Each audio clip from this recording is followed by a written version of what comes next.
बिस्मिल्लाहिर्रहमानिर्रहीम। अस्सलाम वालेकुम नाज़रीन, मैं अहमद फ़वाद हूँ और आप मेरा यूट्यूब चैनल देख रहे हैं। नाज़रीन, बड़ी खबर और ब्रेकिंग न्यूज़ के साथ आज की व्लॉग में आप खिदमत में हाजिर हुआ हूँ। चीफ जस्टिस काजी फ़ाइज़ ईसा साहब की एक और बड़ी विकेट उड़ा दी गई है। अहम तरीन और बड़े करीबी समझे जाने वाले चीफ जस्टिस काजी फ़ाइज़ ईसा साहब के एक और जज ने उनका साथ छोड़ दिया है। बहादुर जज ने उनका साथ छोड़ दिया है और यूं उनको घर भेजने का जो फ़ैसला किया गया चीफ जस्टिस काजी फ़ाइज़ ईसा साहब को रिटायरमेंट के बाद, इसमें उन्हें मज़ीद जो अक़लियत है वो इस वक्त हासिल हो चुकी है। और जस्टिस मंसूर अली शाह साहब जो कि अब आहिस्ता आहिस्ता जो इंतज़ामी अमूर हैं और दीगर अमूर हैं उन्हें संभालना शुरू हो चुके हैं, उन्हें मज़ीद जो अक्सरियत है वो मिल चुकी है सुप्रीम कोर्ट ऑफ पाकिस्तान से। अहम तरीन और एक्सक्लूसिव डिटेल्स आज की व्लॉग में आपके साथ में शेयर करूँगा। दूसरे नंबर पर नाजरीन, इमरान खान साहब के हवाले से भी एक बड़ी ब्रेकिंग न्यूज़ है। ये दावे मुसलसल किए जा रहे थे इमरान खान साहब की रिहाई से मुतल्लिक, इस हुकूमत के घर जाने से मुतल्लिक और दिसंबर में इंतखाबात से मुतल्लिक। घर के भेदी, मुस्लिम लीग नून के घर के भेदी ने लंका ढा दी है और बड़ी कन्फर्मेशन सामने आई है। ये जो हुकूमत है ये घर जाने वाली है। इस पर भी कुछ अहम तरीन और एक्सक्लूसिव डिटेल्स हैं, वो भी आज की व्लॉग में आपके साथ में शेयर करूँगा। सबसे पहले तो नाज़रीन, जो बड़ी ब्रेकिंग न्यूज़ है आज की सुप्रीम कोर्ट ऑफ पाकिस्तान के पाकिस्तान से इसकी तरफ मैं बढ़ता हूँ तो मामला कुछ यूँ हुआ है कि जस्टिस अकील अब्बासी साहब जो कि चीफ जस्टिस काजी फ़ाइज़ ईसा साहब के बड़े करीबी समझे जाते थे और चीफ जस्टिस काजी फ़ाइज़ ईसा साहब का जो अपना एक हम ख्याल बेंच है, उस हम ख्याल बेंच में भी ये मौजूद हैं और इन्हें भी काजी साहब का हम ख्याल बेंच समझा जाता था। तो ये अब अलहदा हो गए हैं उस हम ख्याल बेंच से और इस वक्त ये जो जस्टिस मंसूर अली शाह साहब का एक दूसरी साइड पर या मुखालिफ साइड पर जो ग्रुप है ये भी उस साइड पर आकर खड़े हो चुके हैं। शायद इन्हें भी ये इदराक हो चुका है कि कितना ज़रूरी है कि चीफ जस्टिस काजी फ़ाइज़ ईसा जो है वो रिटायरमेंट के बाद घर जाएं और जो एक जुडिशल पैकेज लाया जा रहा था इसे किसी सूरत भी इम्प्लीमेंट या इस पैकेज को किसी सूरत भी ना लाया जाए, क्योंकि इससे अदलिया के ऊपर भी जो कंट्रोल है वो कर लिया जाएगा। तो बहरहाल जी, इस वक्त जो जजिस के हवाले से जो गेम है अक़लियत और अक्सरियत की, ये बड़ी तब्दील हुई है और जो एक ad hoc जजिस supreme court of Pakistan में लाए गए और इससे ये कोशिश की गई बज़ाहिर कि चीफ जस्टिस काजी फ़ाइज़ ईसा साहब को कोई अक्सरियत मिल जाए। तो इन एडहाक जजिस के आने से भी और अगर मज़ीद भी कोई एडहाक जजिस लाते हैं तो तब भी काजी साहब जो अक्सरियत है वो हासिल नहीं कर सकते। जो इस वक्त एक नंबर गेम या कौन से जज किस तरफ खड़े हुए हैं उनके नाम और जो एक नंबर है, क्योंकि 17 जजेस हैं कुल, तो वो मैं आपके सामने रखता हूँ जी। एक तरफ तो जी जस्टिस मंसूर अली शाह साहब हैं, उनके साथ जस्टिस मुनीब अख्तर हैं, फिर जस्टिस याया अफरीदी हैं, जस्टिस मोहम्मद अली मज़हर हैं, जस्टिस आयशा मलिक हैं, जस्टिस हसन अज़हर रिजवी हैं, जस्टिस अतर मिनल्ला हैं, जस्टिस शहज़ाद मलिक साहब हैं। शहज़ाद मलिक साहब तो जो है वो जब लाहौर हाई कोर्ट के चीफ जस्टिस थे तो तब से ही हुकूमत और चीफ जस्टिस काजी फ़ाइज़ ईसा को शायद एक आंख नहीं भा रहे थे। तो सोचा ये उस वक्त गया कि इनको लाहौर हाई कोर्ट के चीफ जस्टिस से हटाकर सुप्रीम कोर्ट लाया जाए और वहाँ पर अगर कोई नया चीफ जस्टिस आ जाए तो शायद जो हमारी ख्वाहिश है वो पूरी हो सकती है। और फिर सुपरसीड भी किया गया 2 सीनियर जजेस को, जस्टिस आलिया नीलम साहिबा को चीफ जस्टिस बनाया गया, लेकिन जस्टिस आलिया नीलम साहिबा ने भी अपनी अदलिया के साथ डट जाने का जो फ़ैसला है वो किया और जो पंजाब इलेक्शन ट्रिब्यूनल का मामला था उस मामले में भी वही 8 जजेस बरकरार रखे गए जो कि लाहौर हाई कोर्ट में पहले से ही ट्रिब्यूनल्स बना दिए गए थे। तो बहरहाल जी, जस्टिस शहज़ाद मलिक के बाद जस्टिस अकील अब्बासी, ये एक और इजाफा हुआ है, जस्टिस शाहिद वहीद और जस्टिस इरफान सादात। तो ये अगर आपके सामने काउंट करूँ तो 1 2 3 4 5 6 7 8 9 10 11, तो इस वक्त जो 11 जजेस हैं सुप्रीम कोर्ट ऑफ पाकिस्तान में वो बज़ाहिर एक तरफ खड़े हुए हैं और दूसरी साइड पर जो हैं, एक तो चीफ जस्टिस काजी फ़ाइज़ ईसा हैं, एक जस्टिस अमीनुद्दीन ख़ान हैं और जस्टिस नईम अख्तर अफ़गान। तो जस्टिस अमीनुद्दीन ख़ान और जस्टिस नईम अख्तर अफ़गान तो पक्के चीफ जस्टिस काजी फ़ाइज़ ईसा के साथ ही हैं और आपने वो फ़ैसला भी देखा होगा जो एक इख्तलाफी नोट लिखा गया, उसमें तो चीफ जस्टिस काजी फ़ाइज़ ईसा से भी आगे बढ़कर वो जो नोट है वो लिखा गया जिसमें तरहीब दे दी गई इनडायरेक्टली इलेक्शन कमीशन को कि आप अक्सरियती फ़ैसले को ही ना माने। जबकि जस्टिस मुसरत हिलाली जो हैं वो इस वक्त बीमार हैं, छुट्टियों पर हैं। और जस्टिस जमाल ख़ान मंदोखेल, उनका कुछ पता नहीं चलता, ये भी इधर उधर होते रहते हैं, लेकिन चले उन्हें भी इस साइड पर कर दें। और जस्टिस शाहिद बिलाल हैं, जस्टिस शाहिद बिलाल जो हैं, इनके हवाले से भी अभी जो माइंड है वो वाज़े नहीं हुआ कि ये किस तरफ है, लेकिन अगर इन्हें भी इसी उसमें रखा जाए तो ये 1, 2, 3, 4, 5 और 6 जो हैं वो बनते हैं। और इन 6 में से भी सिर्फ़ और सिर्फ काजी साहब को मिलाकर और जस्टिस अमीनुद्दीन ख़ान और जस्टिस सईद अख्तर अफ़गान को मिलाया जाए तो ये 3 पक्के कन्फर्म हैं। और फिर जो दीगर 3 हैं, जस्टिस मुज़र्रत हिलाली, जस्टिस मंदोखेल और जस्टिस शाहिद बिलाल, इन 3 का आप अलहदा से वो कर दें, क्योंकि इस हवाले से कोई क्लैरिटी नहीं है।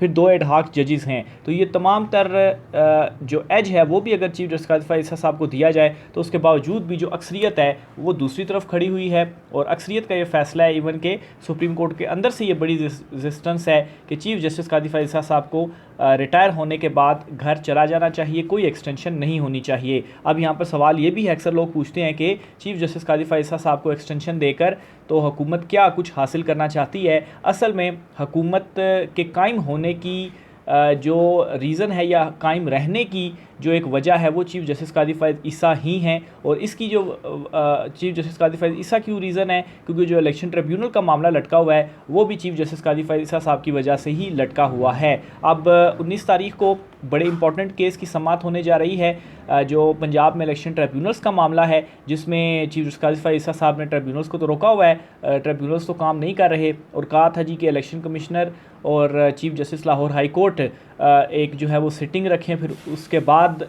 जो अनाउंस वगैरह है नाम शाम या फाइनलाइजेशन चीज़ों की वो हो जाए कि ये जजेस इलेक्शन ट्रिब्यूनल में होंगे। तो इस केस को समाअत के लिए मुकर्रर कर लिया गया है। अब नून लीग का या नून लीग की हुकूमत का बचना इसी सूरत मुमकिन है जब तक चीफ जस्टिस काज़ी फ़ाइज़ ईसा मौजूद हों। और चीफ जस्टिस काज़ी फ़ाइज़ ईसा तो 25 अक्टूबर को रिटायर होने जा रहे हैं, तो अगर उनकी रिटायरमेंट के बाद भी उनको एक्सटेंशन मिली तो फिर तब ही अदालती महाज के ऊपर यही जो फॉर्म 45 का मामला है, जो इलेक्शन ट्रिब्यूनल्स का मामला है, ये हुकूमत समझती है कि ये फिर उनके गले नहीं पड़ेगा। एक मरतबा काजी साहब रिटायर हो गए तो अभी जो ये ट्रिब्यूनल्स के मामले रुके हुए हैं, ये अगर चलते हैं तो पाकिस्तान तहरीक इंसाफ के पास जो वाज़ेह सबूत हैं फॉर्म 45 की शक्ल में, तो पाकिस्तान तहरीक इंसाफ को नशिस्तें मिलनी ही मिलनी है वापस। इसी वजह से ये हुकूमत इस तरह का बयानिया भी बनाने की कोशिश कर रही है कि अक्टूबर में जो है वो 8 फरवरी की दरख्वास्त टेकअप होगी और फिर हमारी हुकूमत घर जाएगी। तो अभी दरख्वास्त टेकअप क्यों नहीं हो रही?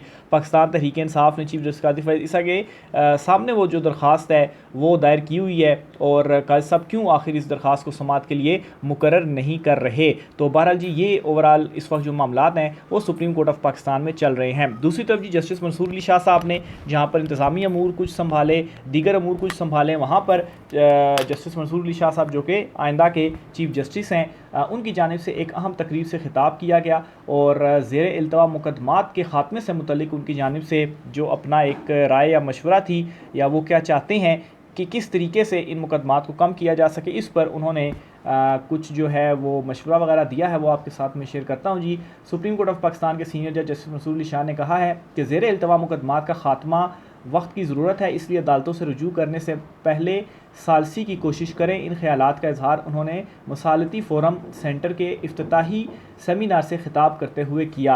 यानी कि सालसी की पहले कोशिश करने से मुराद ये है कि कोई भी मुकदमा अदालतों में जब आता है तो उससे पहले आप जो दोनों फ़रीक़ैन हैं वो आपस में ही मिलकर और कुछ तय कर लें कि इस तरीके से मसाइल जो हैं वो हमने हल कर लेने हैं तो अदालतों तक मुकदमा ही ना आए। और ये एक तरीका है जी कि अदालतों में जो मुकदमात की ज़ेर इल्तवा मुकदमात की तादाद है उससे कम किया जा सके।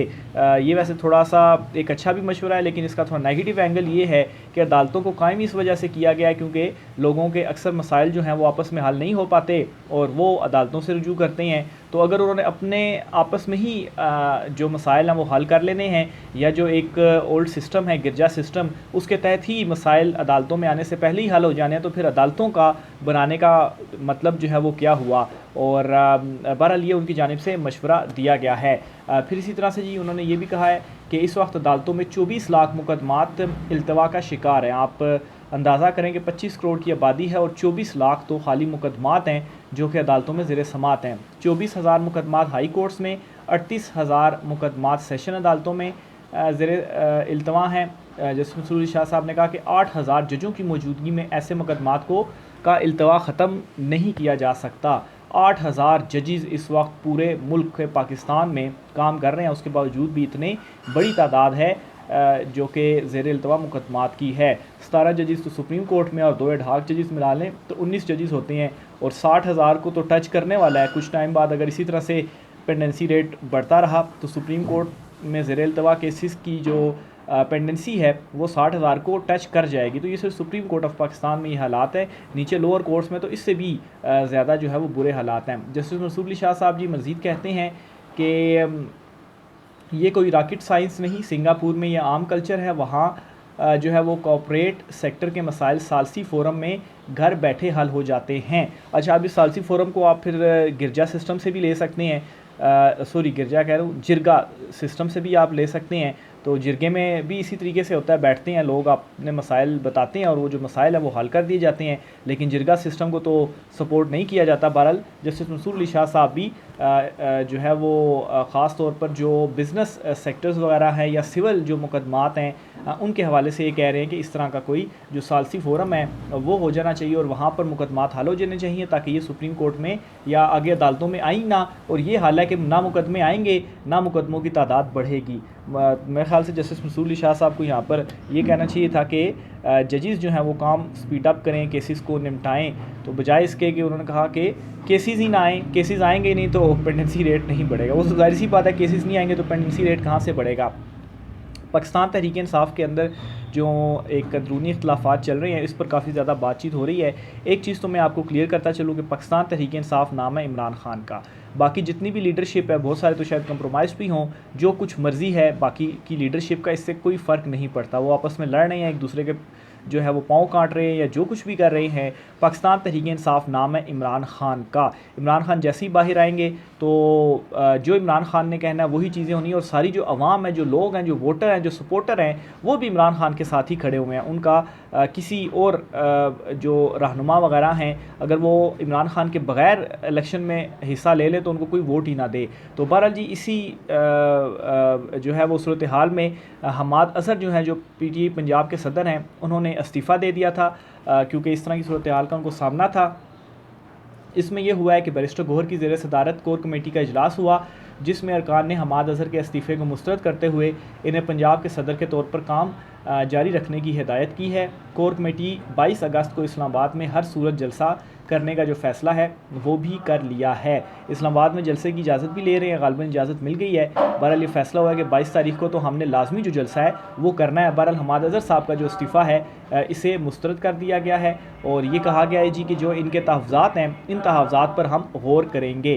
तो इसके अलावा जी ये भी इस कमेटी इजलास में कहा गया है कि काजी फ़ाइज़ ईसा को मुकदमात से अलग करने की जो दरख्वास्त है वो भी इस इजलास के अंदर दोबारा से रखी गई है कि चीफ़ जस्टिस काजी फ़ाइज़ मुसलसल PTI इमरान खान साहब के मुकदमात सुन रहे हैं लेकिन कोई रिलीफ नहीं है। दूसरी तरफ जी जावेद लतीफ़ साहब हैं, उन्होंने इस हुकूमत के घर जाने की जो तस्दीक है वो कर दी है। वो कहते हैं कि हुकूमत के पास अक्सरियत नहीं है, तेज़ हवा का झोंका आ जाए तो हुकूमत घर जाएगी। आज से 2 साल पहले कहता था कि सहूलतकारी मौजूद है। मेरी जमात के कुछ लोग कहते थे कि हमें सहूलतकारी नज़र नहीं आ रही। ये जावेद लतीफ़ साहब की जानिब से जो गुफ्तगू है वो की गई है जी। उन्होंने मज़ीद ये भी कहा है कि उस वक्त सबको नज़र आ रहा था कि इस वक्त सबको नज़र आ रहा है कि सहूलतकारी है। वो अलग बात है कि किसी की दोस्ती थी या फिर कोई मफाद था। आज मैं भी कहता हूँ ये जमात के सीनियर लोग क्यों मिला करते थे, अब इनको वजाहत देनी होगी। आज सहूलतकारी देने वाले बेनकाब हो रहे हैं। 2017 का फ़ैसले के नताज आज हम भुगत रहे हैं। बहरहाल जी इन्होंने कवर अप तो करना है। बहरहाल एक चीज़ के हवाले से इन्होंने भी अब ये क्लियर कर दिया कि जो हुकूमत है वो तो तेज़ हवा का कोई भी झोंका आएगा, इनके पास अक्सरियत है नहीं और ये गिर जाएगी। तो अब थोड़े से आप डॉट्स को कनेक्ट करें। इमरान खान साहब कहते हैं कि 2-3 महीने के अंदर जो हुकूमत है वो ख़त्म हो जाएगी। असद कैसर, उमर अयूब ये बयान दे रहे हैं दिसंबर में जो नए इंतखाबात हैं वो होंगे। मुख्तलिफ बाखबर हलकों की जानिब से ये दावे सामने आ रहे हैं कि इमरान खान साहब की जल्द रिहाई होने जा रही है। सितंबर में इमरान खान साहब की रिहाई होने जा रही है और ये हुकूमत घर जाएगी और उसके बाद नए इंतखाबात होंगे। जो सारे के सारे मामलात हैं वो तय हो चुके हैं और एक बयानिया फ्राहम करने की भी कोशिश की जा रही है मुस्लिम लीग नून को कि जब ये घर जाएंगे तो इनके पास भी कुछ बयानिया होना चाहिए कि आइंदा इंतखाबात में उस बयानिए के साथ ही अवाम में जाएँ और इलेक्शन लड़ सकें। लेकिन जो मर्जी बयानिया फ्राहम कर दिया जाए मुस्लिम लीग नून को, वो जब भी इलेक्शन आइंदा लड़ेंगे इमरान खान के मुखालफत में तो अवाम की तरफ से उन्हें कोई सपोर्ट हासिल नहीं होगी। तो बहरहाल देखें जो नेक्स्ट वीक है, बल्कि जो परसों से शुरू होने जा रहा है हफ्ता, ये भी बहुत इंपॉर्टेंट है क्योंकि पंजाब इलेक्शन ट्रिब्यूनल का मामला चीफ जस्टिस काजी फ़ैज़ ईसा साहब की सरबराही में 5 रुकनी लार्जर बेंच सुन रहा है। इस मामले के बाद आगे मजीद जो सिचुएशन है वो क्लियर हो जाएगी। राय का साथ कीजिएगा। आज के व्लॉग से इतना ही, इजाज़त दीजिए, अल्लाह हाफ़िज़।